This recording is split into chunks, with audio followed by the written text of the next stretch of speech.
Amis auditeurs, en votre compagnie Salsa Bertin pour cette première émission de l'année 2025. Alors traditionnellement on dit bonne année. Alors je sais que ça aussi c'est controversé. Tout est controversé en France, tout est controversé dans notre monde un petit peu à l'envers. Mais en tout cas moi je fais joyeusement ces émissions, toujours bénévolement. Et oui, pour vous depuis quelques décennies maintenant. J'espère que celle-ci vous plaira. Elle a pour but de vous réveiller. Voilà, je vous souhaite une année éveillée. Une année combative, un peu comme tous les ans, plus que jamais, mais avec de beaux exemples. Vous voyez, on va essayer de vous entraîner à la suite de mes invités pour vous donner d'abord un premier exemple, héroïque celui-là, de la Seconde Guerre mondiale avec l'espion de Dieu. Alors, vous deviendrez-vous espion demain ? Saurez-vous distinguer le vrai du faux et surtout aménager votre conscience voilà, donc vous allez voir, c'est un choix cornélien qui va être face à vous. Et puis, nous irons, nous montons au front, comme toujours, et vous savez que le front, dans mon émission, il est agricole. Et donc, nous irons aux côtés des paysans, avec une voix très particulière, une voix singulière, une voix déjà ancienne dans le métier, qui est une voix peut-être qui crie dans le désert, je ne sais pas, mais en tout cas... qui est la sienne propre. On ne sera pas toujours d'accord, mais je vais lui laisser la primeur, lui laisser évidemment la parole, parce que c'est lui l'invité. Et j'essaierai, c'est promis, d'être moins bavarde. Et puis, pour le laisser parler. Et puis, nous allons entraîner les jeunes aussi avec de bons exemples. Et il y a quelque chose de formidable, vous savez, qui est très, très écologique, en fait, parce que vous savez que je suis assez écologiste quand même, mais assez radical en matière d'écologie. Donc, en fait, il y a quelque chose qui ne se recharge pas. Quelque chose qui ne coûte pas d'énergie, en tout cas au quotidien, une fois que vous l'avez, et qui est quasiment, je dirais, immortel, que vous pourrez transmettre d'âge en âge, comme ça, sans énergie. Ça s'appelle les livres et les magazines, voilà. Et donc, sage pour nourrir les petits cerveaux de vos enfants. Et ensuite, bien sûr, c'est l'épiphanie. Tout le mois de janvier, voilà. Et donc, tout le mois de janvier, nous fêtons ces fameux rois mages qui viennent donner leurs offrandes au petit Jésus. Et moi, mon offrande pour vous, c'est de vous proposer le portrait, de croquer le portrait, et pas que son portrait d'ailleurs, je vais vous dire tout de suite, d'un merveilleux pâtissier français. Mais en avant pour partir dans le sillage d'un espion. Alors pour vous, serait-ce une vocation ou pas ? On va voir. Cet homme a enflammé l'imaginaire de la nation d'Autriche. Le courage est une denrée rare. Vous irez en Angleterre, en tant qu'espion. À quoi sert l'Église, si elle ne parle pas pour les victimes de l'État? Le rôle de l'Église est de prôner la paix, pacifiquement. Vous voulez dire en silence? Il faut que tu comprennes que ta vie ne sera plus la même après que j'aurai prononcé ces mots. Nous avons élaboré un complot pour assassiner le Führer.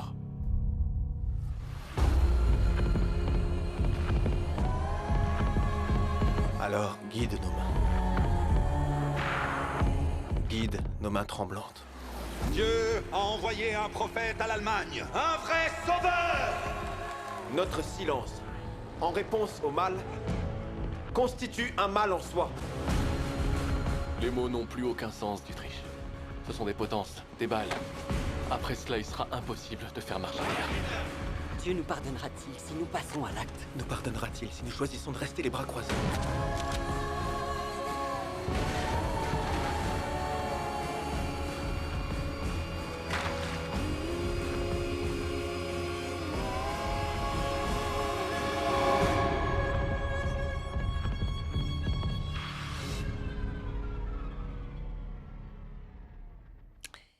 Hubert de Torcy, bonjour.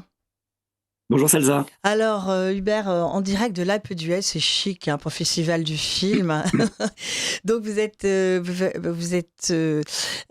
distributeur de films, hein, et puis il y a plein de magnifiques productions chez Sage. Voilà, vous êtes le directeur de Sage. Et cette fois-ci, alors bon, vous savez, on avait traité déjà de quelques sujets.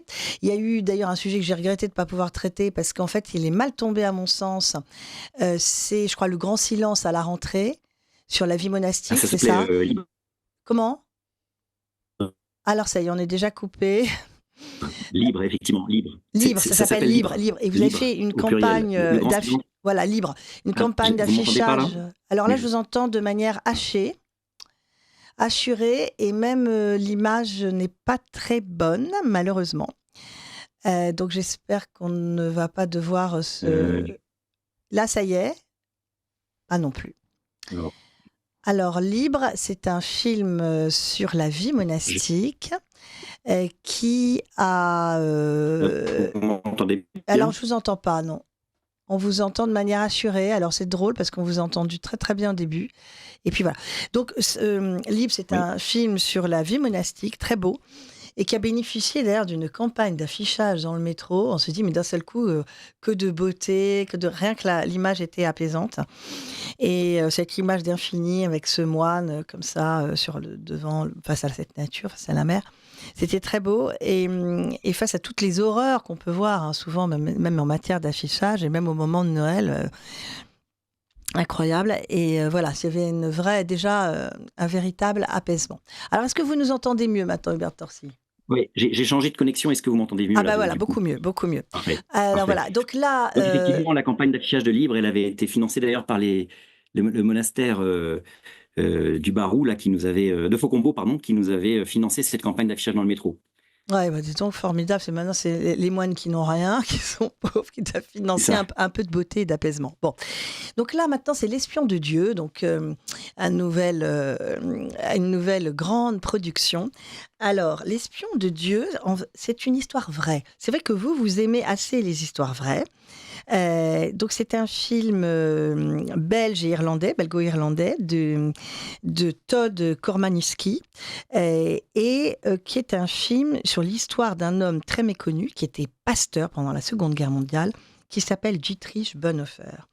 Et moi, il y a quelque chose qui m'a beaucoup marqué, c'est qu'il dit, et moi je crois qu'on peut vraiment le mettre aussi en exergue de cette émission, que ce soit vraiment une réflexion pour nos auditeurs aujourd'hui. Se taire, c'est parler. Ne pas agir, c'est agir. Voilà. Très juste, oui, très juste. Tout pasteur qu'il est, à un moment donné, il va être face à un choix cornélien et il va décider d'agir. Alors je vous laisse la parole. Alors effectivement, donc c'est un biopic sur ce pasteur Dietrich Bonhoeffer qui est assez connu, on va dire des théologiens catholiques et protestants d'ailleurs, parce que il a beaucoup marqué aussi en partie la théologie catholique. Il avait 20 ans, j'allais dire, dans les années 20, à un moment où Hitler commence en Allemagne à prendre de plus en plus de place dans les années 30. Donc dans les années 20, on va dire, l'Allemagne était bien entendu très majoritairement chrétienne, hein, catholique et protestant en fonction des Länder. Il y a une partie, en fait, non négligeable des protestants allemands qui se rassemblent dans un mouvement qui s'intitule Chrétiens allemands et qui réclame la création d'une église nationale du Reich, dans laquelle la Bible est bannie et remplacée par une Bible nazifiée. Et contre, on va dire, cette création de cette Église nationale du Reich, un certain nombre de pasteurs vont se rassembler pour fonder l'Église confessante contre ces chrétiens allemands au sein de l'Église évangélique allemande. Et donc, du coup, cette Église confessante va être mise sur les fonds baptismaux essentiellement, enfin, par un certain nombre de pasteurs, dont Dietrich Bonhoeffer, qui était encore assez jeune à l'époque. Il y a d'autres personnages importants de cette époque, notamment le pasteur Martin Niemöller. Je ne sais pas si si vous ne connaissez pas ce pasteur, vous connaissez sans doute ce poème assez célèbre qu'il avait écrit. Lorsque les nazis sont venus chercher les communistes, je n'ai rien dit, je n'étais pas communiste. Lorsqu'ils sont venus chercher les sociodémocrates, je n'ai rien dit, je n'étais pas social-démocrate. Les syndicalistes, les catholiques, les juifs. Et puis, quand Ouais. ils sont venus me chercher, il n'y restait plus personne pour protester. Donc ça, c'est Martin Niemöller, Ouais, qui est ouais. interprété dans ce Très, très film belle par un cette très grand phrase. comédien. Très, très belle, ouais. Très beau poème. Il est interprété dans le film par un acteur que vous connaissez peut-être, et qui s'appelle Auguste Diehl, qui avait d'ailleurs représenté au cinéma une autre grande figure d'objection de conscience pendant la Deuxième Guerre mondiale, une figure autrichienne cette fois, et une figure catholique, à savoir Franz Jägerstätter, le bienheureux Franz Jägerstätter, qui avait refusé de porter l'uniforme nazi pendant la Deuxième Guerre mondiale. Donc là, c'est une autre forme d'objection de conscience avec ce pasteur Dietrich Bonhoeffer, avec cette question, comme vous l'évoquiez très bien, morale. En gros, a-t-on le droit de tuer un homme pour en sauver des millions d'autres quand on est chrétien? Et donc, c'est la question notamment de la participation de un certain nombre de protestants et de catholiques. Hein. Il y a eu plusieurs attentats contre Hitler. Et donc, Dietrich Bonhoeffer a participé à l'un d'entre eux. Et il s'est fait attraper. Bien sûr, l'attentat n'a pas marché, comme tous les attentats contre Hitler. Et il s'est fait attraper et il a été emprisonné, Ouais. comme ayant fait partie de ce complot-là. Et il est mort pendu à, je crois, même pas un mois de la libération de l'Allemagne et le suicide du Führer. C'est-à-dire qu'il a refusé de laisser ses camarades, puisqu'il y avait un- peut-être un sous-officier ou un garde allemand qui l'avait pris en amitié et et qui a d'ailleurs sauvé sa Bible, on le voit dans le film, et qui veut la veille de l'exécution, hein, le sauver, et il refuse parce il veut rester avec ses camarades, et donc ils vont Exactement. Il y partager a le eu pain et le vin une dernière une- fois ensemble, et c'est sa manière de témoigner, de pasteur, de rester avec ses brebis jusqu'au bout, en fait. Voilà. Exactement. C'est une très belle scène, effectivement, qui clôture le film. J'espère qu'on ne spoil pas trop. Et donc, Ouais, le film sort dans une semaine, enfin, même pas dans une non, non. semaine, mercredi prochain au cinéma. Mercredi, donc c'est très 80 vite. salles, à peu près. Donc les acteurs sont très bons, et on voit quand même que Hitler avait quand même un sixième sens. Et qu'il échappe, il échappe à tous ces attentats. Et donc c'est un choix, quand je dis que le choix cornélien, hein, du début de l'émission, j'ai dit que oui, en son âme et conscience, quand on dit ne pas agir, c'est agir, ben, je crois que à un moment donné, la responsabilité morale, est-ce que c'est laisser le mal prospérer, avancer, vivre, tout simplement, parfois? Donc ça, c'est une grande question à se poser. Euh, et une réflexion à nourrir à partir du film, et puis peut-être continuer ensuite à découvrir Dietrich ensuite, par la suite, Bonhoeffer, ouais, parce qu'il a exactement. beaucoup écrit. Il a une grande œuvre posthume, dont on peut dire un mot si vous voulez. Parce que- Effectivement, il a écrit énormément, énormément. Enfin, vous retrouvez, et quasiment tout a été traduit en français. Donc effectivement, enfin, il suffit d'aller sur n'importe quel site de librairie religieuse, comme le site de la Procure, pour se procurer ses écrits. Euh, alors, les spécialistes et les experts diront que la réalité, c'est qu'il était probablement plus tourmenté dans les choix qu'il avait à poser que ce que le film le laisse paraître, parce que forcément, le film fait un certain nombre de raccourcis, qu'il était plus habité par le doute que la certitude quand se sont présentés ces différents choix. Et c'est ce que laissent visiblement ces écrits traduisent davantage. Ouais, ouais, ouais. Euh, et alors, ce sera diffusé, distribué dans toute la France? Ou y a-t-il... Voilà, à peu près dans toute la France, il y a D'accord, 80 salles qui l'ont pris. 80, Donc, c'est pas mal. en gros, tout le monde doit être plus ou moins pas trop loin d'une salle de cinéma qui va le diffuser. D'accord, donc toutes les villes, on peut dire que c'est à peu près dans toutes les grandes villes? Oui, oui, complètement. Ça, c'est sûr. Il sera dans toutes les grandes villes. Oui, tout à fait. Et en fait, il faut aller sur Allociné. Ça sera à partir de lundi que les séances s'afficheront. Hein, comme chaque semaine cinématographique démarre le mercredi, mais les séances sont annoncées le lundi, dans la fin de la journée par les salles de cinéma. Donc, il suffit d'aller sur Allociné, L'Espion de Dieu, et on retrouve toutes les séances près de chez soi. Alors, une autre petite question, Hubert de Torcy, pour Sage, c'est que vous avez aussi une action de distributeur de films en DVD ou sur des plateformes. Et j'aimerais qu'on en dise un mot, parce que pour ceux qui ont loupé Libre, qui est un documentaire, certes, mais ce serait intéressant de de pouvoir nous, Alors, nous dire ce qui en ce moment est un petit peu dans les bacs. alors, Libre, comme il est sorti au cinéma le 2 octobre, il ne Ouais, sera pas disponible pas en encore, DVD oui, et VOD avant le 2 février.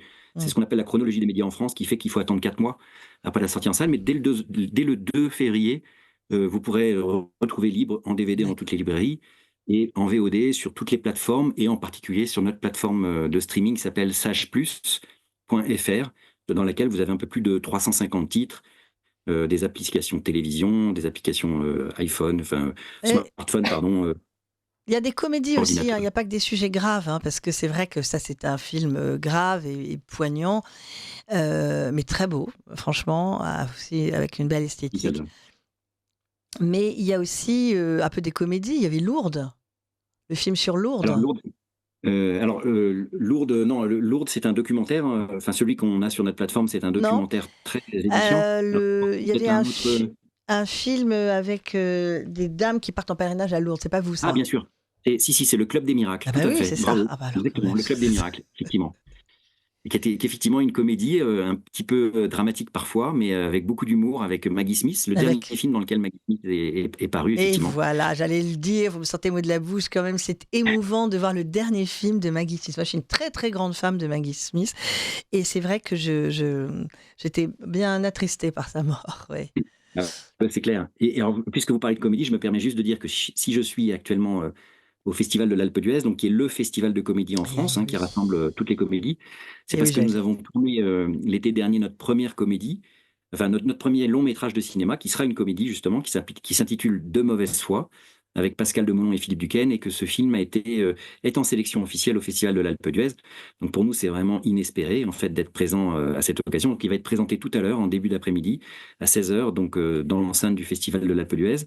Et il sortira en salle, il faudra être un peu patient, le 7 mai prochain. Ah Voilà, bah, vous y mais êtes depuis quelques jours, voilà. hein, parce que vous n'êtes pas très joignable Exactement. à toute l'équipe Ah oui, depuis c'est clair. quelques J'y jours. suis. Et je me suis dit, c'est pas possible, ils partent au ski là. Ils se moquent de moi, en fait. Parce que... Alors, ça fait partie du programme, mais pas aujourd'hui, vous voyez. Je ne suis pas allé au ski pour pouvoir répondre aux questions de Salzavertin Oh là sur là, Radio mon Pro. Dieu, mais vous êtes héroïque. Mais je suis sûre que moi-même et tous les auditeurs, je peux même parler au nom des auditeurs, ça me fait très touchée, très honorée. Mais ouais, je serais bien partie avec vous à l'Alpe d'Huez d'ailleurs, hein, Ah bah, franchement. c'est Mais bon, magnifique. Le site est dingue. oui, non, mais la prochaine fois, il faudra que j'aille au festival avec vous si vous avez la chance d'y retourner. J'ai fait quelques festivals de cinéma à la montagne, justement, dans la bonne saison toujours, donc c'est formidable. Et j'ai quelques C'est bons clair. souvenirs journalistiques, il faut dire, dur métier. Voilà. Bah, écoutez, merci. Donc, vous reviendrez parler de ce film, Très volontiers. quand je Très l'aurai volontiers. vu, bien sûr. Ça ne sûr. saurait tarder, j'imagine. Oui, oui, il Et, commence à être prêt, là. ouais. Et donc, on vous souhaite beaucoup de chance hein, pour ce film. Et donc, à très bientôt pour de nouvelles aventures. Mais surtout que les auditeurs n'oublient pas hein, la plateforme. Et puis, pour commander des DVD, les prendre directement sur la plateforme. Parce que ce sont de Alors, vrais programmes familiaux. Hein. Ouais, exactement. Les DVD, c'est sur un site qui s'appelle La Boutique Sage, ouais. SAJE.fr. SAJE, ouais. Et effectivement, la plateforme numérique digitale, c'est sageplus.fr. Merci Hubert de Torcy. Merci Et beaucoup, donc, Salza. Très mercredi bonne journée à tout le monde. prochain, tous au cinéma pour l'espion de Dieu. Et donc, maintenant, on continue. Vous allez voir que le combat continue. Et cette fois, auprès de ceux qui nous nourrissent, les paysans. Et pourquoi les paysans, c'est si important? Parce que pas de paysans, pas de paysage. Pas de paysans, pas de pays. Pour non pas un été à la campagne, mais de longs étés, de longs hivers, de longs automnes, de longs printemps aujourd'hui. Pour le monde rural, Jean-Paul Pelleras, la grande voix que vous connaissez sûrement du monde rural, pour le sacrifice paysan. Ah, il faut bien le dire. Le sacrifice paysan, dans 20 ans, les paysans auront disparu. C'est une phrase choc, je pense que c'est une phrase vraie. Voilà, paysan, où tu en es aujourd'hui. Cerné entre ton obligation de résultat et les caprices de quelques gourous en mal de campagne qui ne savent de l'outil, car il faut beaucoup trop de courage pour cela, ni l'usage, ni le prix. Ah oui, ça n'est pas du Molière, c'est du Jean-Paul Pelleras dans le texte. Bonjour Jean-Paul Pelleras, merci d'être là aujourd'hui. Bonjour. En direct avec nous. Et donc, Jean-Paul Perrat, vous avez été paysan, vous dans le domaine fruitier, voilà, légumier. et légumier. Et puis, en 96, alors vous aviez fait, je crois, un lycée agricole, vous avez fait des études, vous aviez monté avec votre frère votre société. Et puis en 96, vous avez fait faillite, voilà. Et vous avez écrit beaucoup de livres pour défendre le monde agricole et vous êtes devenu, par la force des choses, paysan. Journaliste, pardon. Eh bien, justement, vous quittez le monde paysan pour le monde journaliste, sans toutefois complètement le quitter, puisque vous allez décider de porter la voix des paysans. Vous êtes rédacteur en chef de La Grille, vous êtes journaliste, chroniqueur au Point. Et voilà, vous avez abandonné d'autres collaborations parce que vous commencez doucement à être un jeune retraité, mais vous continuez le combat. Alors, vous avez écrit en effet beaucoup d'ouvrages, vraiment depuis le début des années 90, mais il y a même eu des prix, le prix Méditerranée pour un meurtre pour mémoire. Vous avez eu le prix Alfred Sauvy pour Le Vieux Garçon, et aux éditions du Rocher notamment. Et puis Le Journaliste et le Paysan, qui a quand même fait beaucoup parler de lui, en 2018, avec la préface de Jean Lassalle et de Jean-Marc Majot. 2023, plus récent, Bien cher tous. Et là, c'est chez Éric Bonnier, Le Sacrifice paysan. Donc cette phrase, voyez, qui est de vous et non pas d'un auteur de théâtre, je crois qu'il reflète bien la réalité du monde paysan aujourd'hui, qui est pris dans une sorte d'étau entre les caprices des politiques, les caprices des urbains et les caprices aussi de ceux qu'il est convenu d'appeler souvent à Radio Courtoisie les escrologistes. Même si, attention, je suis assez écologique et on ne sera pas toujours d'accord ensemble. Voilà, Jean-Paul Pelleras. Écoutez, juste une petite précision, j'ai arrêté d'être agriculteur, on va dire, par la force des choses au début des années 2000. Parce que, D'accord. après le premier Un peu dépôt de après bilan, 96. il faut bien préciser que nous étions avec mon frère fils d'ouvriers agricoles. Nous avons monté une exploitation assez conséquente, mais on a monté ça tout seul, puisque mes parents ne possédaient rien. Et ensuite, malheureusement, quand l'Espagne est arrivée sur les marchés européens, et également il y avait pas mal de problèmes climatiques, bon, il a fallu, comme beaucoup d'agriculteurs dans le midi de la France, qui, fruits, légumes, vins, ne bénéficient pas, je l'explique dans le livre, des aides directes de la politique agricole commune. Beaucoup de gens ne le savent pas, certains vont l'apprendre dans votre émission. Donc nous avons été, il n'y avait pas, si vous voulez, d'amortisseur économique, il fallait se débrouiller uniquement dans le revenu. Bon, ça c'est très important. Et ensuite, bon, effectivement, il a fallu trouver une reconversion, et c'est par le journalisme, en l'occurrence, donc je me suis réorienté. Ouais. Alors, pas que la mort dans l'âme, parce que vous pouvez quand même porter la voix. Alors, vous dites, notamment, il y a une chose qui m'a quand même marqué, qui est une question que je voulais vous poser, c'est que la plupart des élus dans le monde rural sont de moins en moins des ruraux eux-mêmes, ou en tout cas des paysans, des agriculteurs, des éleveurs. Bon. D'accord. Et aujourd'hui, alors la question que je me pose, est-ce que vous vous êtes présenté déjà ? Vous avez été des années dans le combat syndical, hein, bien évidemment. Ça, c'était votre combat, je dirais, un grand parcours syndicaliste au Centre national des jeunes agriculteurs. Mais finalement, est-ce que cette disparition aussi des paysans du monde politique n'est pas dramatique? Est-ce que vous n'aviez pas envie de porter aussi votre voix sur ce terrain? Écoutez, il y a une petite anecdote qui fait qu'à un moment donné, j'ai effleuré dans le livre au début des années 90, suite à une manifestation agricole, j'ai passé 15 jours en prison. Bon, à partir de là, j'étais un petit peu, on va dire, grillé pour la voie politique. Casier judiciaire et tout ce qu'on voudra. Bon, évidemment, c'était pas pour avoir volé des mobylettes ou trafiqué de la drogue, c'était pour avoir défendu le métier. Bon. Donc, ensuite, je pense que quand on est syndicaliste, à un moment donné, on peut devenir politique, on peut entrer en politique à condition de savoir toujours rester syndicaliste. Et c'est le problème, c'est cette espèce de migration qui, quelque part, ne se passe pas toujours très bien. Et puis voilà, ensuite, il n'y a peut-être pas eu d'opportunité. Et je reconnais que peut-être effectivement, pour faire avancer le débat, euh, il faudrait passer du syndicalisme à la politique.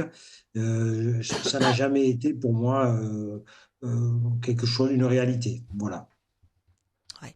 Bon, alors, quand vous dites dans 10 ans, les paysans auront disparu, est-ce que c'est pour nous faire peur? Est-ce que c'est une réalité? On pourrait, ceci dit, s'amuser à donner quelques chiffres. 10 millions Mhm. d'exploitations au sortir de de la Mhm. Seconde Guerre mondiale, 400 000 aujourd'hui et sans doute Ouais. moins. Donc, est-ce que c'est vraiment pour nous faire peur? Est-ce que vraiment, dans 10 ans, ça peut complètement disparaître?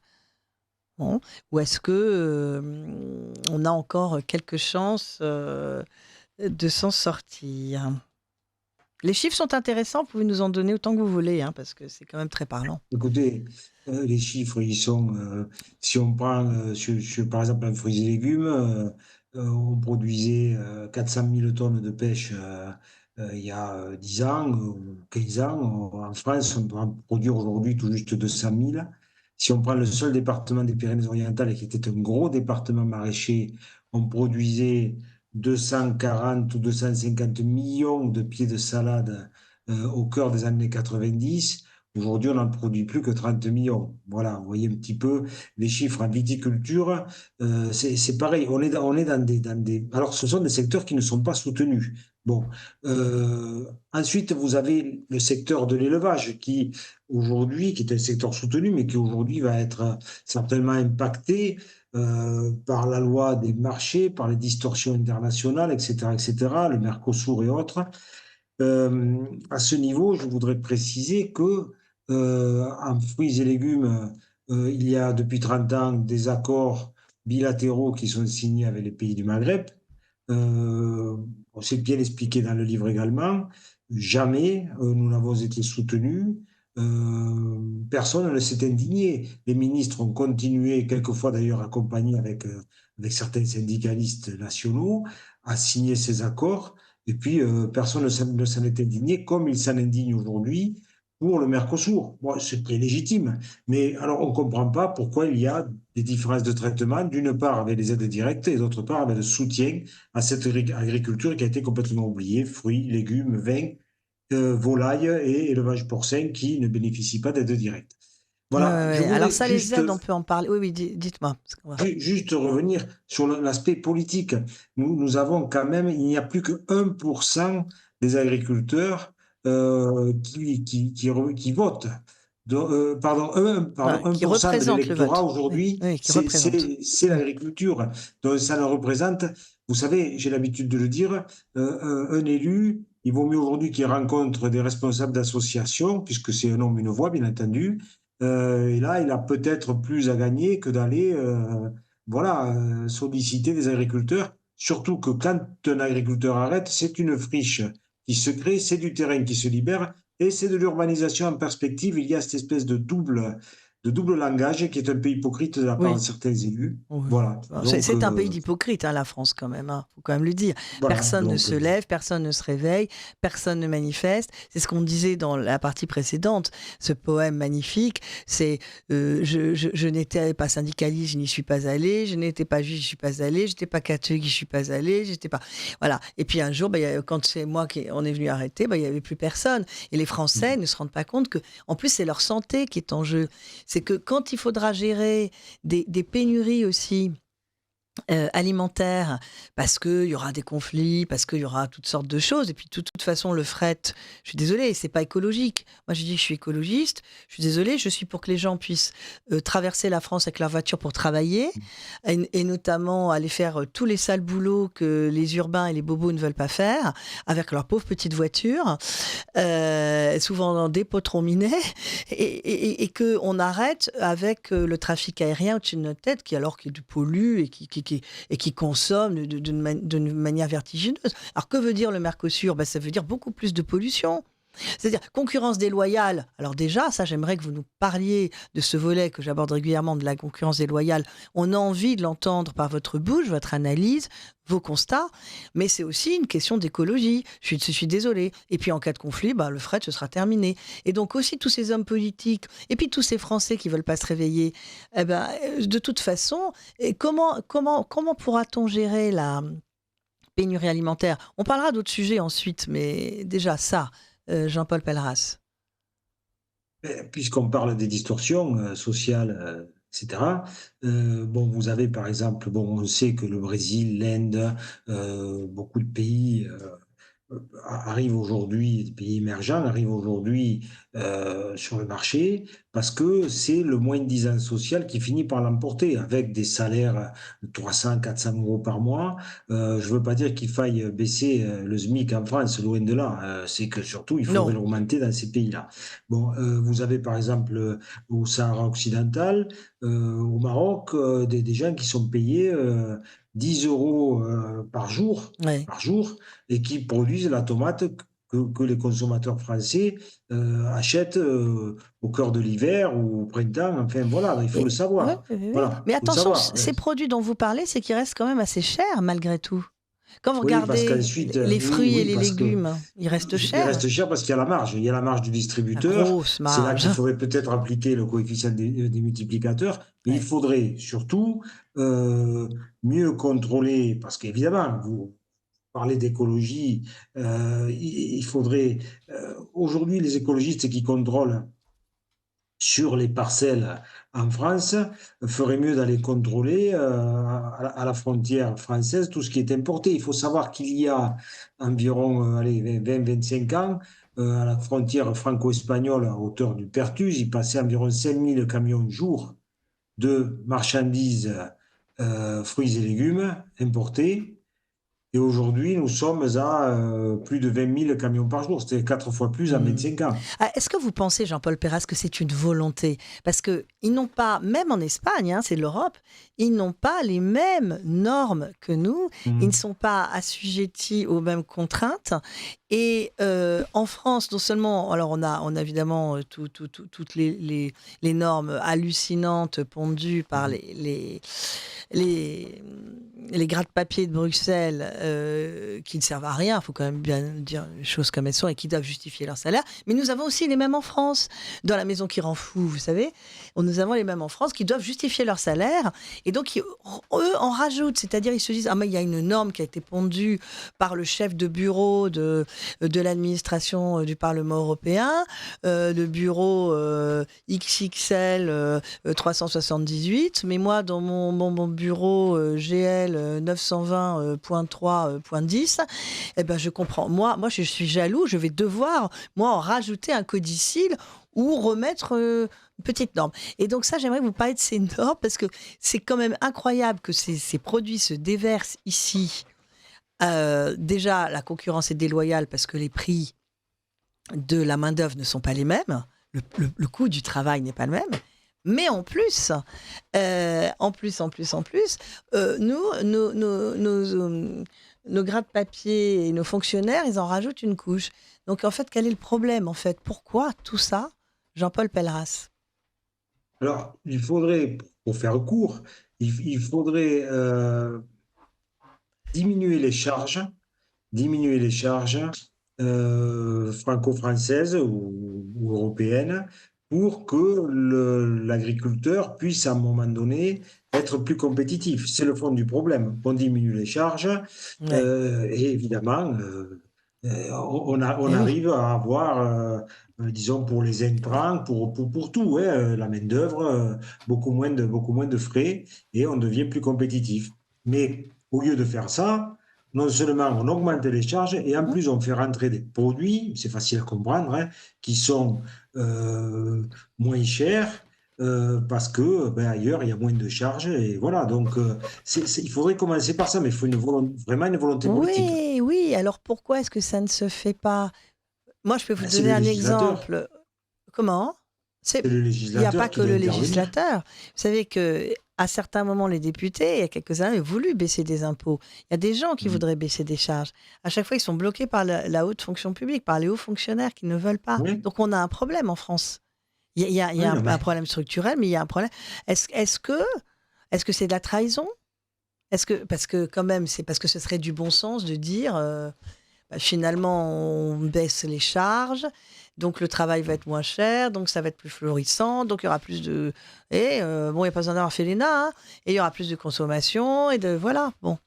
Donc, avec n'importe quel paysan, le bon sens paysan, le sait, ça. Vous voyez, même un modeste enseignant-chercheur de mon type le sait aussi, ou un journaliste. Donc, donc il y a quand même Mais qui quelque peut chose qui se contraindre? répète depuis des décennies et des décennies, et on connaît la cause, et rien ne se fait jamais. Là, Mais voilà.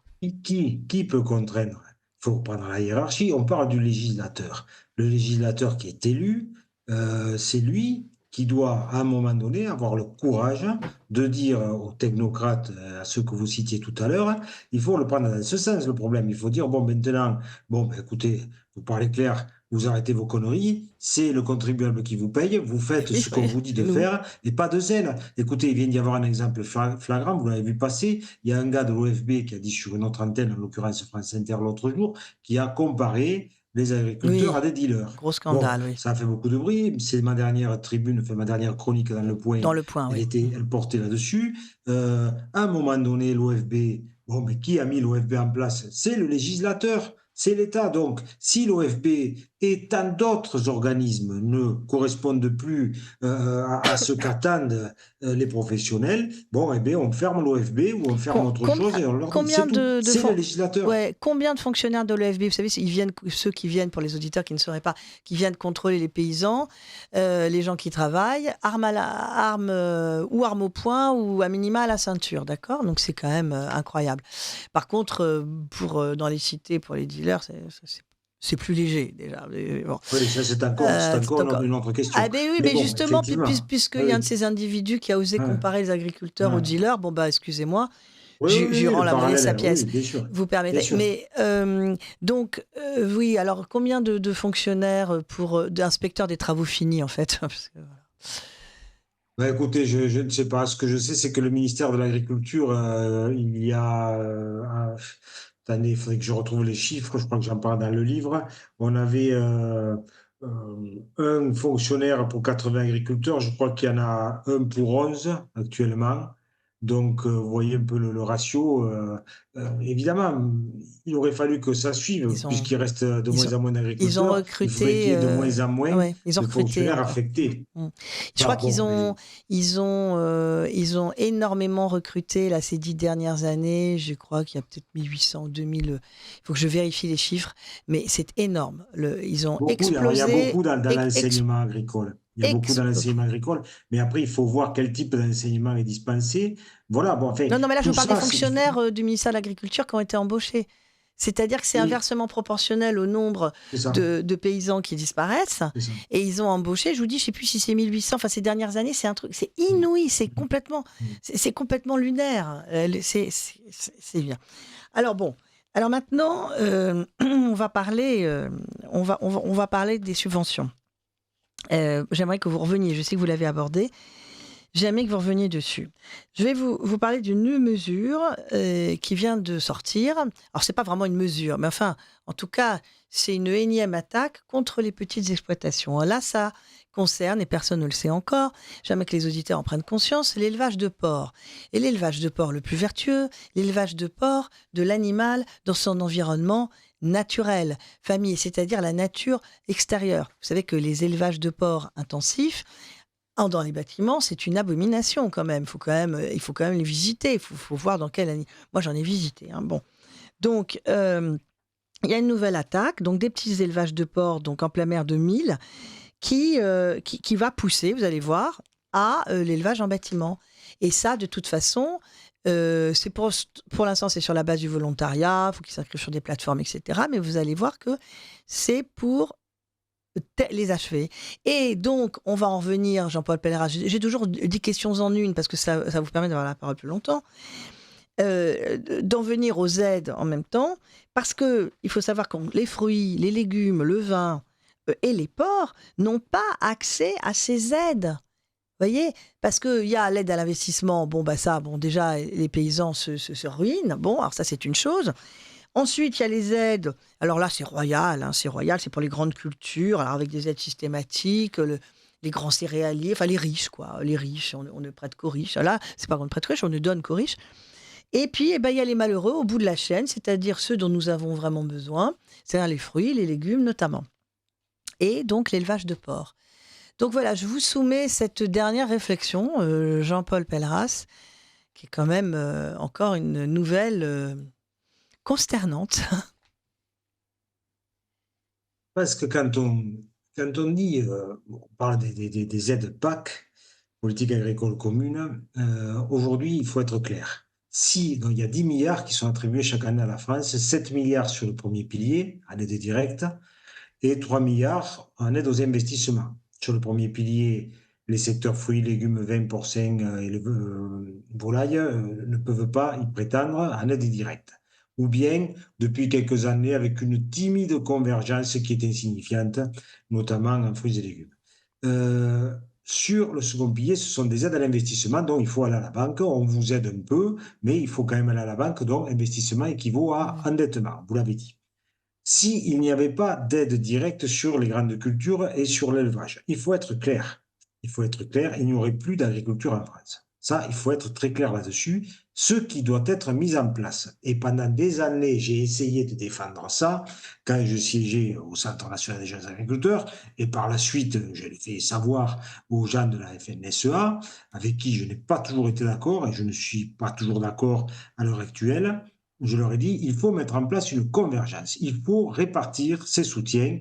Quand une filière céréalière ou autre s'en sort bien avec les prix du marché, il faut qu'elle ait moins de soutien public et que ces soutiens publics soient réorientés vers les filières comme cette année, par exemple dans le sud de la France, la sécheresse et autres. Voilà, ça c'est... Voilà, il ne faut pas déshabiller Pierre pour habiller Paul, il faut rééquilibrer les aides. Si on arrive à ça, tout en gardant le même montant, hein, je pense qu'il y aura une évolution. Mais il faut que, quelque part, il faut parler clair, ils veuillent partager le gâteau. Voilà. Oui, vous savez, les gens qui ne veulent pas partager le gâteau, ils sont partout, hein, je peux vous le dire. Bon, voilà, on va pas s'étendre, mais voilà, c'est toujours... voilà, il y a les gueux d'un côté, puis il y a les gens qui se partagent l'argent de l'autre, et c'est comme ça, c'est très français d'ailleurs, mais en tout cas... humain, mais en tout cas en France, c'est souvent comme ça. Est-ce que réellement on a besoin de toutes ces aides? Est-ce que ça n'est pas s'aliéner? Ces grandes exploitations, ce matériel hallucinant qui vous endette pour toujours. Moi, j'ai fait un livre que vous n'avez pas lu, je sais, Jean-Paul Pelleras, mais où je reparle de l'outil en main, de reprendre la main sur la machine. Moi, en fait, tous les agriculteurs et les éleveurs les agriculteurs que je vais voir, même certains éleveurs, mais surtout beaucoup dans les fruits et légumes, qui sortent leur épingle du jeu, et puis aussi des laitiers d'ailleurs, c'est ceux qui jouent la carte de la petite ou moyenne exploitation et de la proximité. Mais je vais les voir, c'est-à-dire que moi je les connais, parce que ça fait combien? Ça fait 20 ans que je fais ce métier, et que je vais vivre avec eux, et donc ils sortent quand même leur épingle du jeu par leur indépendance, en fait. Voilà, et donc ils font de la fourche, parfois presque jusqu'à l'assiette. Alors, ce sont bien souvent questions de marché de niche, qui sont effectivement, c'est de la vente directe. Vous habitez au centre de Paris, vous avez besoin d'un litre de lait, d'un kilo de fruits, de légumes. Si vous devez aller le chercher sur l'exploitation, vous allez y passer un petit moment. Bon, si demain, il va y avoir une pandémie, une pénurie, un blocage, quelque chose au niveau national, on le sait, il faut en 72 heures, les grandes villes sont complètement bloquées et c'est la guerre civile. Bon, ça, il faut en être conscient. L'agriculture, aujourd'hui, qualifiée d'intensive, elle est indispensable parce que si demain cette agriculture-là s'arrête de produire, on court vers une famine. Il faut arrêter de se raconter des histoires. Bon, ensuite, vous parlez de l'outil de travail. Moi, je veux bien qu'il y ait un petit côté folklorique et je vais vous raconter une anecdote. Ouais, Vous on va montez pas sur les hauteurs de Bagnouz, de Collioure, vous allez n'importe où, sur des terrasses, vous allez même même pas besoin de monter sur des coteaux, moi j'ai connu ça. Vous avez des rangs de vignes à désherber. Aujourd'hui, bon, ben, on désherbe à l'intercept, et puis, ma foi, ensuite, on passe avec tout en mécanique sur le. Bon, s'il fallait nettoyer l'intercept à la pioche et à la bêche, je vais vous dire une chose. Ah, mais là, tout de avez, suite, vous êtes quand dans la caricature, hein, Jean-Paul Pelleras. Non, Je vous attendez, parle pas tout de attendez, suite attendez. de passer Attendez, de ces laissez-moi tracteurs terminer. gigantissimes à la serpe et à la Laissez-moi bêche. terminer. Je ne parle pas de caricature. J'ai moi-même été agriculteur. Vous prenez une bêche, une pioche, vous nettoyez l'intercept. Vous faites ça quand la lumière pulvérulente vous brûle la tête, le dos. Vous avez ce qu'on appelle des flictelles, autrement des ampoules qui se forment dans les doigts. Quand les ampoules bien sûr. pètent, les doigts se collent entre eux. Ça, je l'ai connu. Et un jour, on a connu ce que beaucoup appellent le désherbant, le glyphosate. Eh bien, je peux vous dire que vous montez sur les hauteurs dans les vignes, ou même à plat, vous dites à ces gens, vous reprenez la chade, le bigos, la pioche, la bêche, etc., vous laissez ça de côté, ben le lendemain, vous avez une friche, madame. Vous avez une friche, c'est tout. Mais ça, pour pouvoir le dire, il faut l'avoir vécu. Et je l'ai vécu, et vous ne l'avez pas vécu. Non, moi, je ne l'ai pas vécu. Être direct, Je ne le vis que par procuration, par ma sur les famille. garrigues et remplacer. Et c'est pareil pour la mécanisation. On ne reculera plus. Demandez, je vois des magnifiques galettes à côté de vous. Demandez au boulanger, au pâtissier qui est à côté de vous, s'il est prêt à reculer, à revenir au four, comme le faisaient les ancêtres il y a 50 ou 100 ans en arrière. Il ne le fera pas. C'est comme ça. Et si on veut rester compétitif, James nous dit on doit rester dans qu'il ce reviendra modèle-là. au four à bois. Il n'a pas envie. Non, puis le charbon. Enfin, non. Alors, le micro n'est reviendra. pas branché. Oui, oui. Ni le charbon. Ah oui, non, mais le charbon n'y reviendra pas. Bon, le four à bois, Non. c'est bien. Hein, mais bon. Non, mais je comprends. Bon, du coup, j'ai introduit dans le studio James Berthier, qui est chef pâtissier. On va se parler tout à l'heure, James, parce qu'on s'est connus il y a bien longtemps ici. J'ai dû vous recevoir en 1999 dans cette émission, vous imaginez. C'était là, hier. Ça fait un petit bail, hein, tous les deux. Ce sont des grandes retrouvailles. Et c'est la fête, comme vous voyez. Bon, voilà. Hein. Ah oui, c'est bien. Ah oui, il faut faire la fête bien. aussi. Il ne faut pas oublier. Il faut jusqu'à voilà. Vous avez raison. Et puis, tant que ça dure, hein, n'est-ce pas?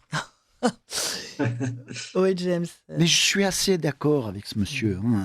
Je veux dire, on peut pas revenir en arrière. Non, c'est plus possible. Enfin, la pénibilité du travail aujourd'hui ne nous le permet pas. Mais les charges salariales ne nous le permettent pas non plus. Il faut être très clair. Oui, c'est ça, nous, ça. pâtissiers, boulangers et autres métiers, on va dire, entre guillemets, qui transformons de la farine et des céréales, on n'a pas eu beaucoup de subventions depuis les 3 dernières crises, quoi. Hein, et on ne demande rien, on n'en veut pas. On n'en veut pas. Voilà. Après, quand vous parlez de nos confédérations, et monsieur parle de la confédération paysanne, moi je suis désolé, mais elles sont à la ramasse complètement. Pourquoi ? Je veux dire, parce que nous, on a eu une augmentation de l'énergie de 200% l'année oui, dernière. bien sûr. Personne n'en a parlé. Mais nos confédérations, elles n'étaient pas avec nous aux manifestations. Pourquoi ? Parce que leurs partenaires, c'est les gens qui nous ont mis 200% d'augmentation. Voilà. Donc, tant qu'on aura comme partenaire des bandits, nos confédérations seront à la ramasse. Et puis c'est le village gaulois, c'est-à-dire qu'on a tous des intérêts divergents, c'est-à-dire chacun dans son petit coin, mais pendant ce temps, c'est quand même toujours les mêmes et des très gros qui s'enrichissent et qui nous laminent, et notamment à l'étranger. Donc à un moment, il faut que les gens se disent, justement c'est ça, c'est pas forcément mon intérêt, mais je vais y aller. Oui. Plus 70%. Le pouvoir d'achat. Moi qui suis qui suis nos entreprises françaises et qui suis tellement militante pour notre industrie, pour nos artisans, pour notre production, etc., je les vois mourir les unes après les autres, les entreprises. J'en ai vu beaucoup, et beaucoup de boulangeries fermer leurs portes, notamment, surtout en province, parfois dans des périmètres, les 2-3 boulangeries d'un périmètre tout ont fermé à cause de la hausse de l'énergie. Je l'ai vu. Bon, les gens viennent me voir, je leur parle. Donc, c'est une catastrophe. Et ben, c'est quand même hallucinant que tout le monde ne vienne pas se battre aux côtés de ceux qui ferment la porte pour l'énergie. Mais demain, ce sera pour chauffer votre propre maison. Là, on a eu une atteinte au droit de circulation. Donc, il y a les gueux qui ne pourront plus rentrer dans les grandes agglomérations, mais bientôt. Là, c'est le critère 3. Mais les tout petits riches, les petits bourgeois en critère 2, bientôt, ce sera leur tour, vous inquiétez pas. Mais ça va venir. Donc, il n'y aura plus que les super riches qui auront la main sur tout. Le droit de propriété. Ah, mais le droit de propriété aussi, il a été attaqué avec la loi de rénovation énergétique qui ne s'adresse finalement qu'aux grandes entreprises et aux lobbies. Alors, le droit de propriété, le droit de circulation, le droit de bien se nourrir avec le Mercosur, on va arriver des saletés, etc. Le droit d'être payé correctement parce qu'on a des charges sociales qui sont hallucinantes. Enfin voilà, je vais donner la parole aux auditeurs. Alors, un auditeur, les agriculteurs, alors je ne peux pas tout lire, hein.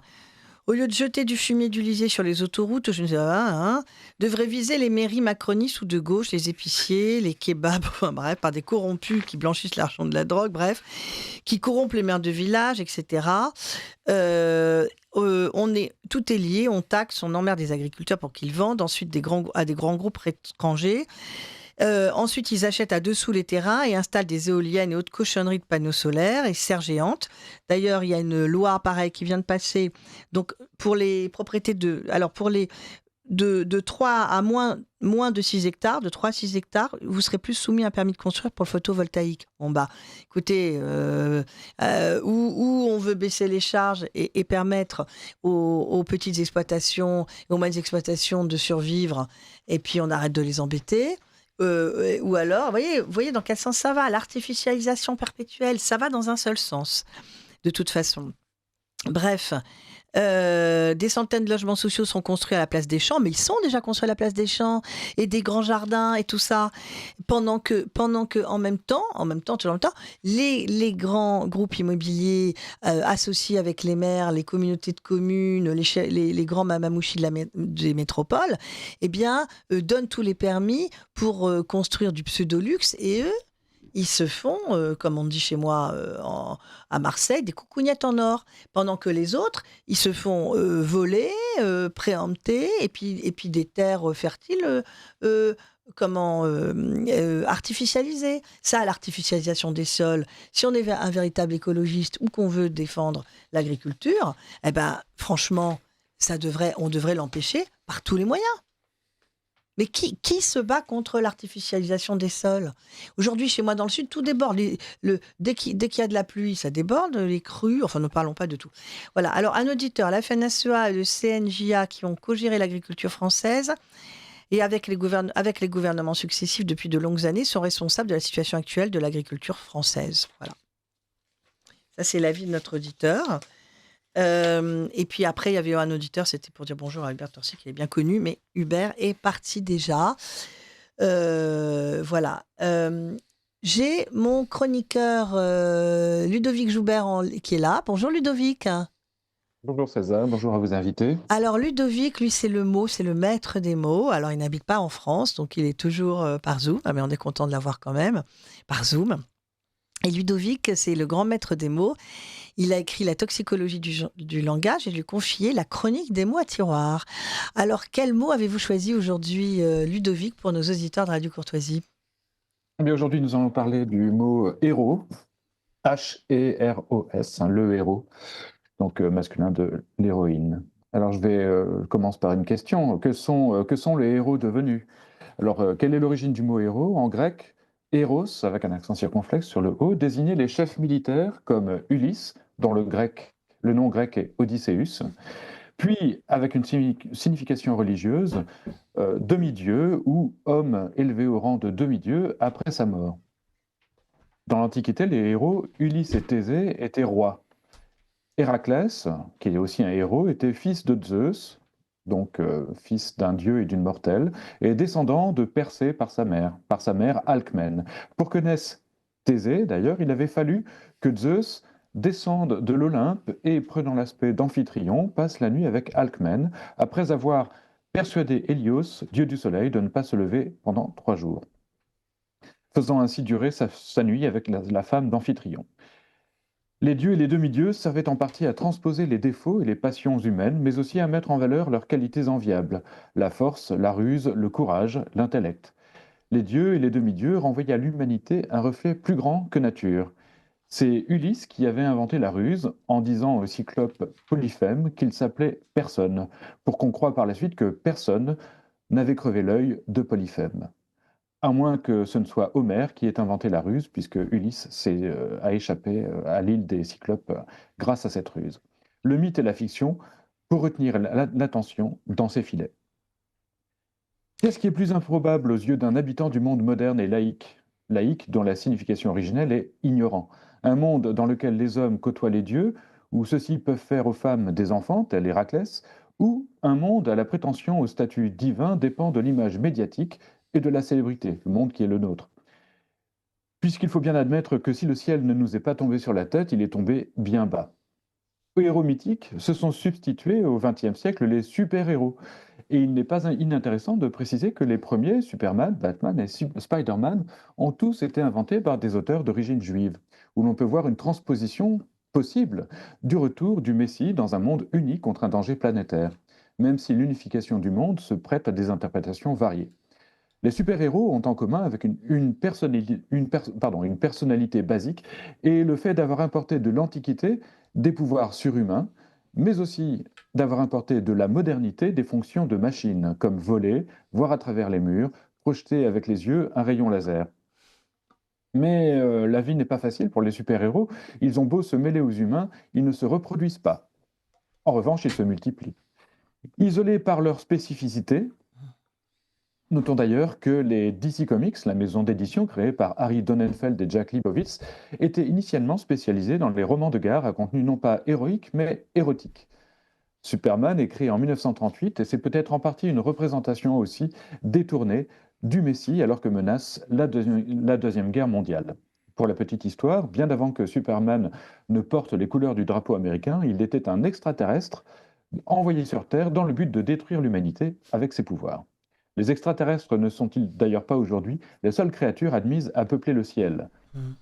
Donc, les héros officiels, que sont les super-héros, soit viennent d'autres planètes ou d'autres mondes, soit tirent leur pouvoir de l'animalité, comme Spider-Man, ou d'une mutation plus ou moins accidentelle. Bref, il faut que quelque chose ait mal tourné pour qu'ils existent. D'ailleurs, ils ne se montrent que quand ils combattent, en quoi ils rejoignent l'origine, la référence antique aux chefs de guerre.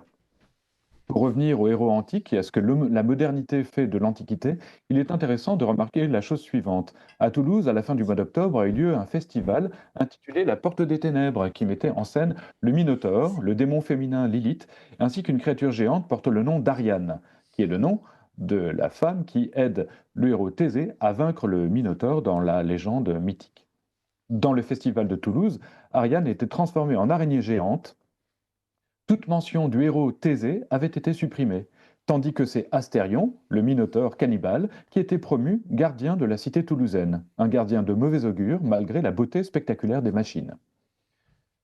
Il semble, en conclusion, que la société spectaculaire ait forcé les héros antiques de la mythologie à cachetonner dans la mythomanie. Bravo Ludovic, merci pour cette belle réflexion sur le mot héros et les héros. Voilà. Et justement, dans le studio, donc, on a James Berthier, le héros de Sucre et Cacao, notre pâtissier, 3 fois au final des meilleurs ouvriers de France. Mais j'ai Romain Lisée qui est venu nous présenter Théophile. Et Théophile, c'est pour les enfants, pour que les enfants s'émerveillent. Et c'est un magazine, mais bon, Romain Lisée est éditeur. Hein, il y a aussi dans sa belle maison Magnificat, avec l'édition et même des petits livres de prière. Et donc, voilà donner des exemples aux jeunes. Vous allez répondre, justement, c'est vous qui allez répondre à la chronique de Ludovic avec Gabrielle Charodeau, qui est éditrice et pour Magnificat, en fait. Voilà. Et donc, Magnificat, c'est un petit livret qui a été donné, par exemple, au moment de l'ouverture de Notre-Dame de Paris, la réouverture de Notre-Dame de Paris, sur Notre-Dame. Alors, oui, les étoiles, c'est un signe marial. Non, ça n'est pas un signe franc-maçon, parce qu'on entend du tout et n'importe quoi. Je n'en peux plus d'entendre n'importe quoi sur le dénigrement de Notre-Dame. On a entendu des purs délires, mais bon, c'est pas... Voilà. Ce sont des livres d'art sur... en fait, l'art, pendant très longtemps, a été religieux. Hein,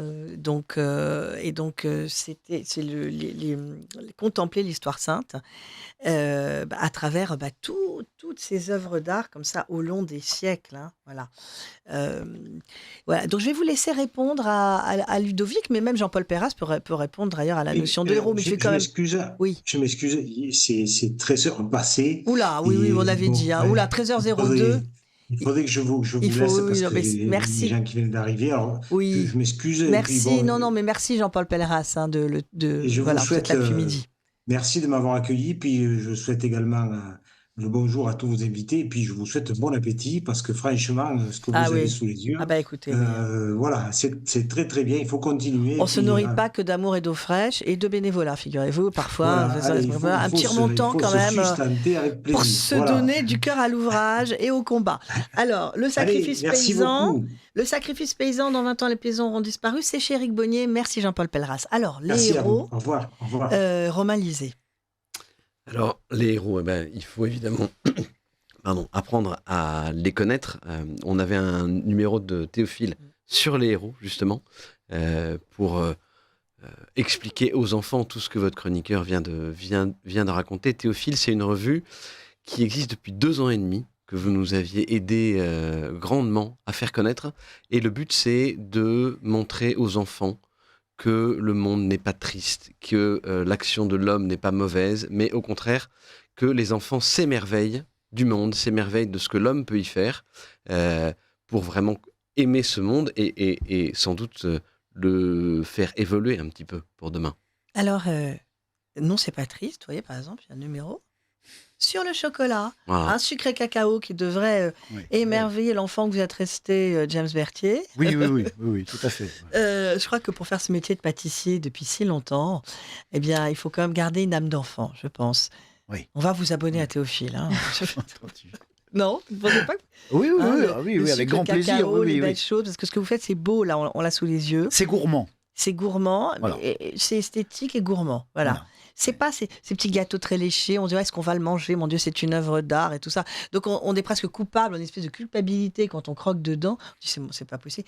Tandis que là, non, c'est beau et gourmand et donc on n'a pas de complexe à le manger. Non, voilà. Théophile aussi, c'est gourmand. Théophile, c'est gourmand. Il y avait un lecteur qui nous disait ça se lit vite et ça se relit lentement. Que j'aime bien, un côté quand même gustatif. Ça, dans Théophile, la promesse, c'est on prend un thème et puis on l'explore dans tous les sens. Donc, en ce moment, c'est l'opéra. En ce moment, c'est l'opéra, c'est les 150 ans de l'opéra Garnier. Exactement. Oui. Le numéro précédent, c'était sur le chocolat parce que Noël, c'est la naissance de Jésus, mais c'est aussi pas mal de chocolat. Celui d'avant, c'était Notre-Dame pour la réouverture. Avec des pages de bricolage de Noël qui étaient très très chouettes, avec toujours un beau poster au milieu. Donc voilà. Avec des concours. Les enfants aiment énormément. Là, le thème du concours pour chocolat, c'était de faire un masque en chocolat. Et alors, vous avez au dos du numéro sur l'opéra des réalisations absolument extraordinaires de masques en chocolat. Voilà. Et sur théophile.fr, vous en verrez plein d'autres. Je crois que les enfants s'en sont donnés à cœur joie pendant les vacances. Ouais, magnifique. Il y a d'ailleurs une très belle collection. Il y a eu des collections pâtissières pour Noël, d'ailleurs autour de l'anniversaire de l'opéra. Pas mal. Il y a la manufacture Alain Ducasse qui a fait des choses très très mignonnes autour, casse-noisette et tout ça. Enfin voilà. Il y a la glacerie Bachir qui a fait un entremets glacé extraordinaire, le dôme de l'opéra. Ouais, extraordinaire. Ah oui. Et donc voilà, donc tout ça c'est très joyeux. Et vous, alors vous êtes éditrice pour toute la maison Magnificat. Tout à fait, oui. Et vous aimez bien Théophile aussi quand même. Oui, bien sûr, j'ai contribué. Vous avez contribué aussi. Si vous avez quelque chose à nous dire sur la notion de héros et cette chronique de Ludovic Joubert, parce que je crois qu'en fait l'idée c'est toujours de donner de bons exemples. Hein. C'est tout votre travail, c'est-à-dire faire aimer l'art, mais faire comprendre aussi par exemple l'histoire sainte à travers l'art. C'est quand même c'est une autre un autre prisme, mais c'est c'est tout aussi marquant et ça peut être tout aussi didactique en même temps qu'agréable. Tout à fait. Donc, pour la notion de héros, moi, ce que je peux juste rajouter à mon échelle, c'est que les héros, en fait, sont pas forcément connus. On a cette expression qui dit tous les héros ne portent pas de cap, et c'est véritable. Enfin, ça se vérifie, par exemple, dans l'histoire sainte. Toutes les personnes qui ont pu aider d'autres personnes, on a retenu le nom de certaines, mais on n'a pas retenu le nom de tous les héros. Ouais. Et donc, quand on a parlé de l'espion de Dieu, Dietrich, il est en proie au doute aussi, quand il... voilà. Ouais. Ça, c'est le risque du héros, c'est de simplifier un peu. Parce que faire le bien, c'est pas si facile. Hein. Alors que pour le héros, on pense que c'est naturel, et puis en plus, il a les moyens de le faire. Alors que nous, on vit dans notre quotidien que faire le bien, c'est pas si facile. Et c'est pour ça qu'il faut se nourrir, qu'il faut s'encourager, qu'il faut voir du beau, qu'il faut lire des choses intéressantes, des choses qui élèvent l'âme, et pas des choses qui rabaissent. Qui a dit je fais le mal que je ne voudrais pas Saint-Paul, faire hein. et je ne fais pas le bien que je voudrais faire. Voilà, Saint-Paul, bravo. Ouais, c'est Vous aurez gagné une part de galette. Ah. Mais oui. Donc, et donc sur les secrets de l'opéra, donc c'est apprendre d'abord ce qu'est l'opéra et apprendre à aimer la musique et Exactement. ce que vous Ouais, tout vouliez à faire fait. dans ce numéro. Il y a toujours une petite bande dessinée. Là, on n'a pas mis de poster, on a mis des masques pour que les enfants découvrent la joie de jouer, alors peut-être de danser, mais aussi de jouer, les masques, de chanter, exactement. Beau, on a d'ailleurs. proposé un petit top 5 des opéras à voir en famille, parce que c'est extraordinaire de passer un petit moment en famille. On trouve aujourd'hui dans toutes les bibliothèques des DVD avec des opéras magnifiques. Et donc, plutôt que de regarder pour la énième fois Moi, Moche et Méchant 3, je propose qu'on prenne le temps de regarder La Flûte enchantée, par exemple. Ouais. Et on a également des recettes dans Théophile. Là, on a par exemple la pavlova dans le numéro sur l'opéra. Est-ce que c'est facile à faire pour les enfants en fait? Il faut une aide, souvent parentale. Mais alors, puis c'est une danseuse, oui. la pavlova. La pavlova. C'est parce que je me suis dit, ils vont mettre l'opéra. Et non. Le grand gâteau de Le Nôtre. Quoi, James Berthier? Qu'est-ce de la qu'il a, technique. l'opéra? Ah oui, c'est technique, C'est de la l'opéra. technique. C'est très, technique, très, très technique. C'est très technique. Alors, un petit mot de la radio. Vous appréciez cette émission? Alors aidez Radio Courtoisie à en produire d'autres. Rendez-vous sur soutenir.radiocourtoisie.fr. Merci d'avance. Toujours en votre compagnie, Salsa Bertin, pour le libre journal éponyme, avec Romain Lisée, avec le pâtissier James Berthier, et puis avec l'éditrice Gabrielle Charodot. Alors, vous avez édité un livre, Gabrielle, pouvez-vous nous en dire un mot, de quelqu'un qui nous manque beaucoup, qui s'appelait Benoît XVI, l'ancien pape. Dieu est amour. Alors, ça peut paraître basique. On le sait, merci. Et ça mérite quand même un livre. Tout à fait, parce que c'est une encyclique qui est parue il y a 20 ans. Et donc, on s'est dit, pour célébrer les 20 ans de l'encyclique, quoi de mieux que refaire une édition vraiment spéciale. Et il s'agit d'une édition dans laquelle on va inciter le lecteur à se poser des questions. Donc, vraiment, en fait, chaque sous-partie en fait, de l'encyclique ponctuée de questions écrites par un collaborateur de la revue Magnificat qui s'appelle Arnaud Toury, qui est prêtre. Et en fait, le but, c'est vraiment de s'imprégner en fait, de cette très belle encyclique, Dieu est amour, Deus Caritas Est, qui fête, comme je le disais, ses 20 ans. On a oublié, mais Dieu est amour, c'est la toute première encyclique de Benoît XVI que toute une partie de l'Église surnomme le Panzer cardinal. Et tout le monde est bouleversé, je crois vraiment dans tout le spectre politique, entre guillemets, de l'Église par la beauté, d'abord de sa langue, puisqu'il écrit extrêmement bien, il est extrêmement clair, et puis par la beauté de ce qu'il dit sur l'amour physique, humain, et puis sur l'amour de charité. C'est une encyclique superbe qu'il faut vraiment, à l'occasion des 20 ans, reprendre le temps de lire, ça se lit très très vite. L'agapé, exactement. Eros, Eros, exactement. Voilà, Et Eros, Philéi. l'agapé, Philéi. Alors, par exemple, au hasard, oui, j'ai ouvert au hasard. L'amour du prochain se révèle ainsi possible au sens défini par la Bible, par Jésus. Il consiste précisément dans le fait que j'aime aussi en Dieu et avec Dieu la personne que je n'apprécie pas ou que je ne connais même pas. Cela ne peut se réaliser qu'à partir de la rencontre intime avec Dieu, une rencontre qui est devenue communion de volonté pour aller jusqu'à toucher le sentiment. Et j'apprends alors à regarder cette autre personne, non plus seulement avec mes yeux et mes sentiments, mais selon la perspective de Jésus-Christ, son ami et mon ami. Donc c'est assez fort. Ouais, c'est magnifique. C'est quand même beau, parce que ce qui est difficile, c'est d'aimer. C'est facile d'aimer les gens qui nous aiment, d'aimer... voilà. C'est pas si facile. D'aimer... voilà, il y a les gens qu'on aime. On est assez d'accord. Et vous pensez... Oui, mais enfin bon, il y a des gens qu'on a beaucoup de difficultés à aimer. Oui. Quand même. Tous les jours, on rencontre des gens. Il y a des gens, tout de suite, on se dit, on les aime. Voilà, moi qui rencontre tant de monde depuis tant d'années, il y a des gens, tout de suite, je me dis, oh là là là là, Ils c'est sont adorables. Mais c'est même pas qu'ils sont adorables, c'est que tout de suite,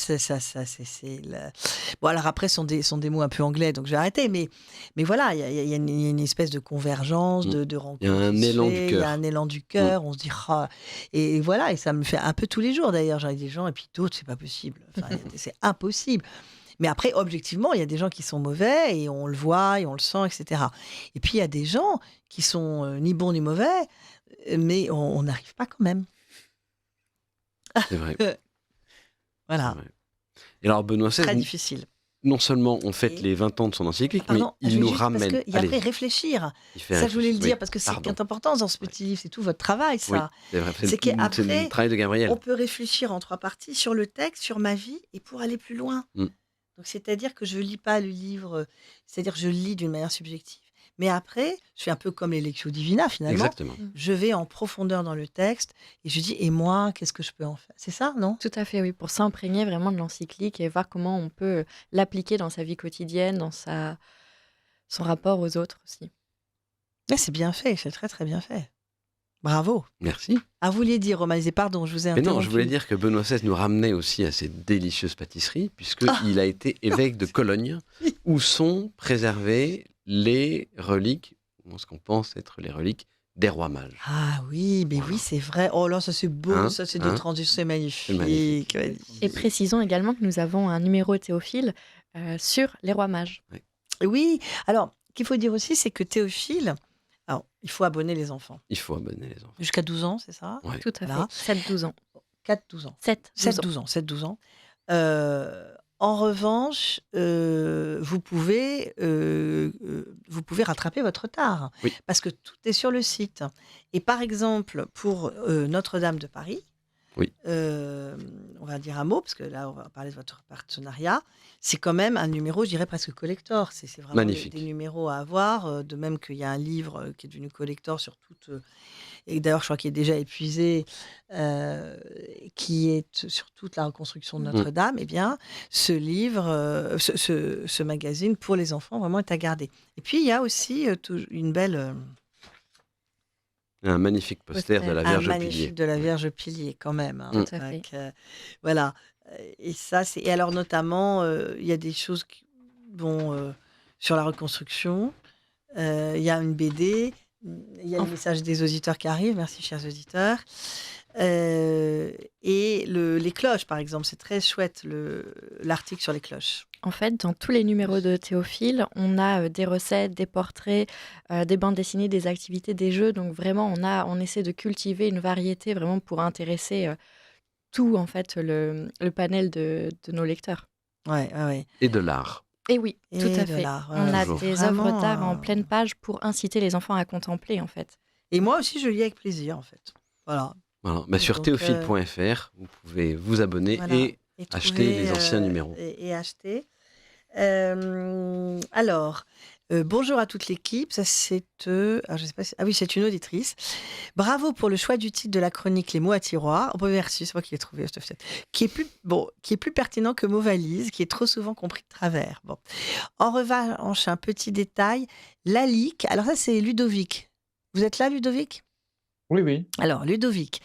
Un petit détail, laïc qui vient de laïkos et dérive de Laos qui signifie le peuple, comme dans le prénom Nicolas, peut se traduire par populaire aussi ou profane, au sens du non religieux et non d'ignorant.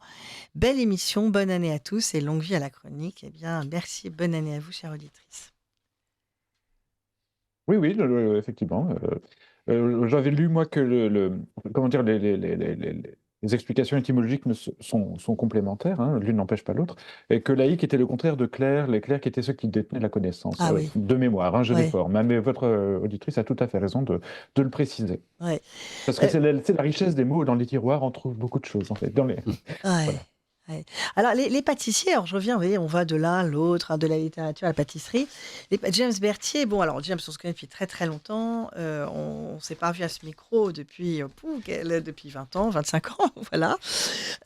Donc, ce sont des grandes retrouvailles. Vous aimez la gourmandise, vous avez sucré cacao. Alors, c'est sucré cacao.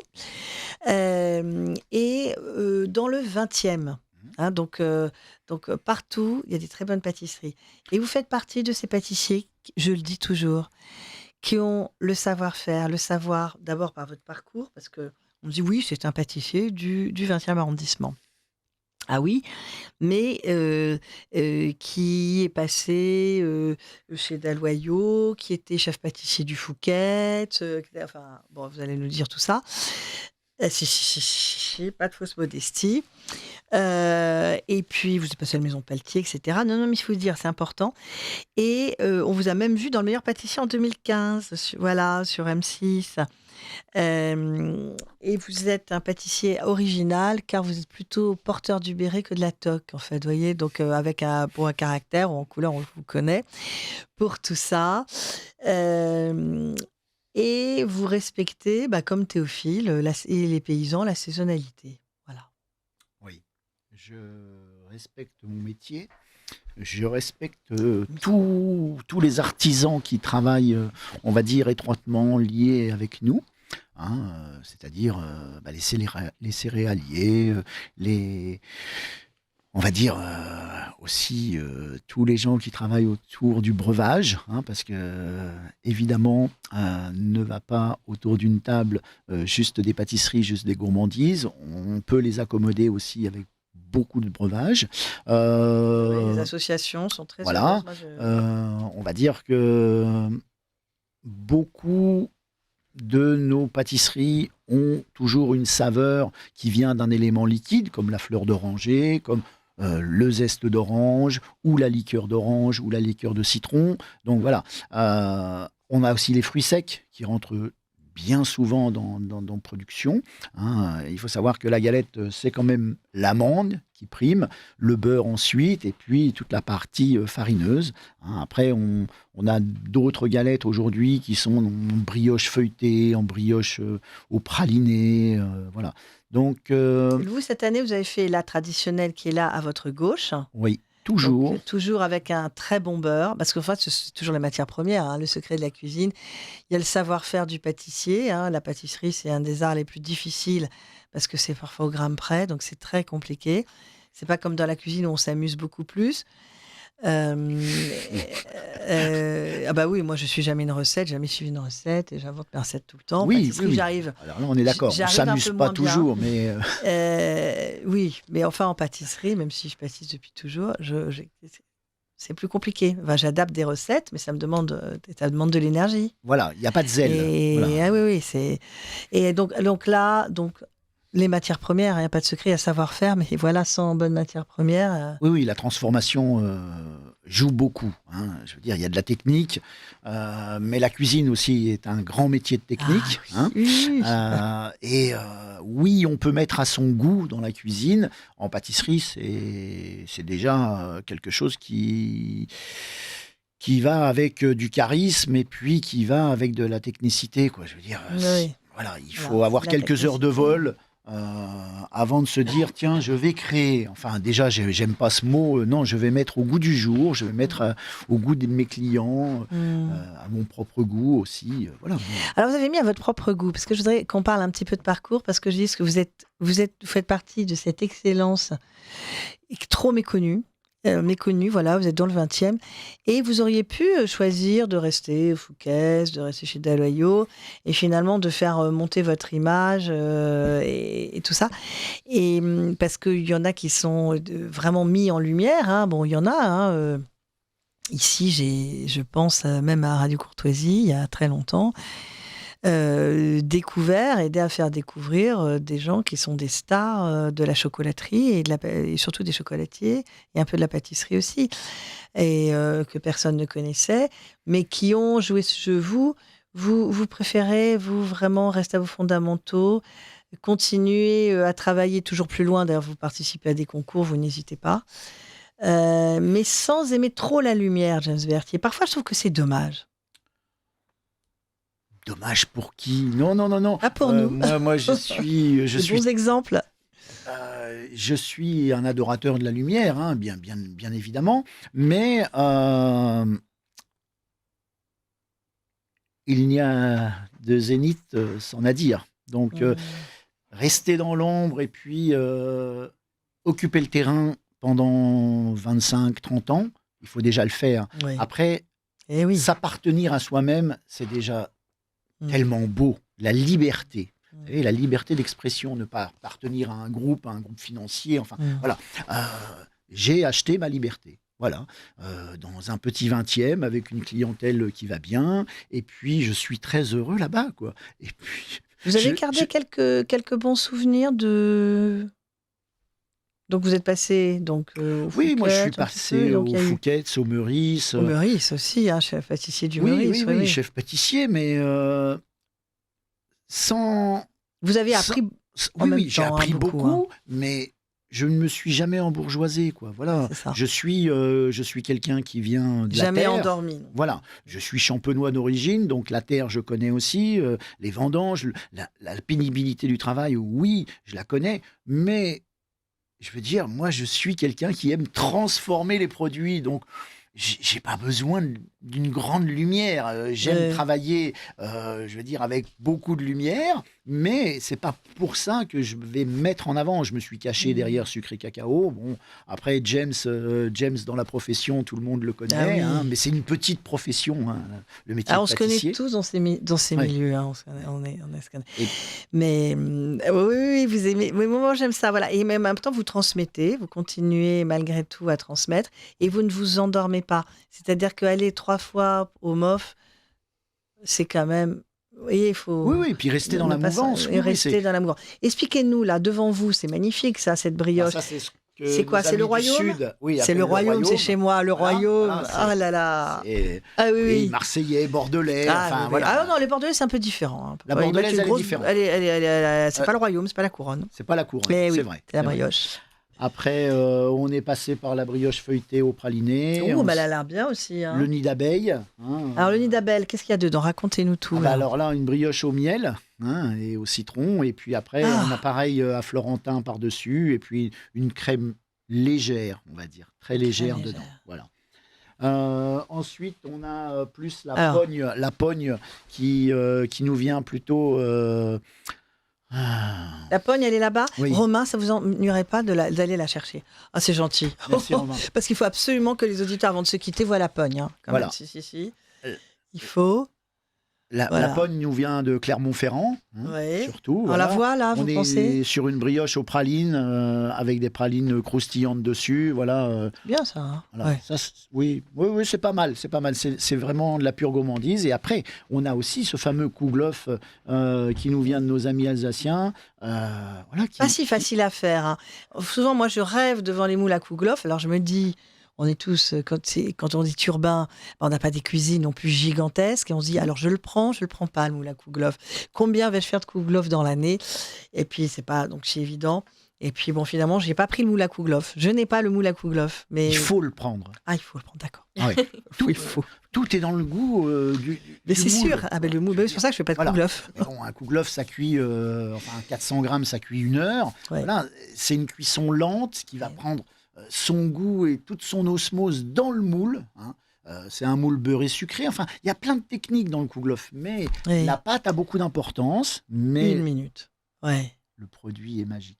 C'est comme les cannelés. Si vous n'avez pas le moule à cannelé, si vous n'avez pas le moule à cannelé ou que En vous avez le cuivre. moule à cannelé en silicone, non mais franchement, Alors, pas le même c'est goût. pas sérieux. Oui, C'est le pas- silicone a révolutionné notre métier. Hein. Maintenant, il y a plus des mouleurs que de pâtissiers. Hein. Il y a Ouais. des gens qui insèrent des éléments liquides, qui les font refroidir à grande température, et puis qui les ressortent. C'est magique. On leur met un coup de peinture dessus, et puis on en fait des citrons C'est ou beau, des c'est bananes. très amusant. Oui, oui, c'est Oh, amusant. ça va bien 5 minutes. Mais c'est amusant, voilà. C'est- C'est ludique. C'est ludique. Ouais. C'est ludique. Il y a Moi, même ça des- m'amuse plus. Oui, Ça oui, m'amuse vous, ça, plus. vous, Voilà. ça vous amuse plus. Non, j'aime le travail Est-ce manuel. est-ce qu'on va terminer sur vos fournisseurs? Est-ce que vous mettez parfois en avant vos fournisseurs? Vous êtes toujours en quête d'un bon fournisseur? Alors, toujours en quête, oui. Mon fournisseur d'amandes et de fruits secs, j'ai le même depuis 25 ans et c'est quelqu'un qui est Désolé, dans j'ai l'iode. un message. Merci à Salsa Bertin pour ses émissions et son dévouement depuis tant d'années. Le monde paysan est vraiment menacé. Pouvez-vous rappeler qu'une messe aura lieu demain à 10h30 à la chapelle expiatoire en mémoire de la mort du roi Louis XVI en présence de l'héritier du trône de France, c'est-à-dire Louis de Bourbon. Et aussi de rappeler qu'une marche pour la vie a lieu demain à 14h au Trocadéro en présence de Philippe de Villiers. Voilà, toutes les bonnes infos. Et alors, Sucre et Cacao, c'est 83 rue Gambetta. 89 rue Gambetta, dans le 20e arrondissement, Dans le Sucre et 20e. Cacao. Allez rencontrer James Berthier dans son royaume. Et puis, vive les rois, vive Et les Théophile rois aussi. mages. Hein, vive les rois mages, vive Théophile, vive nous, vive vous, chers auditeurs. Merci à vous tous. Et surtout, abonnez-vous. Et puis, Magnificat, franchement, vous allez voir sur Magnificat, la revue, les petits livres de prière et ce magnifique livre d'art. Eh bien, dans 4 semaines pour de nouvelles aventures, mes chers auditeurs, et bonne année encore.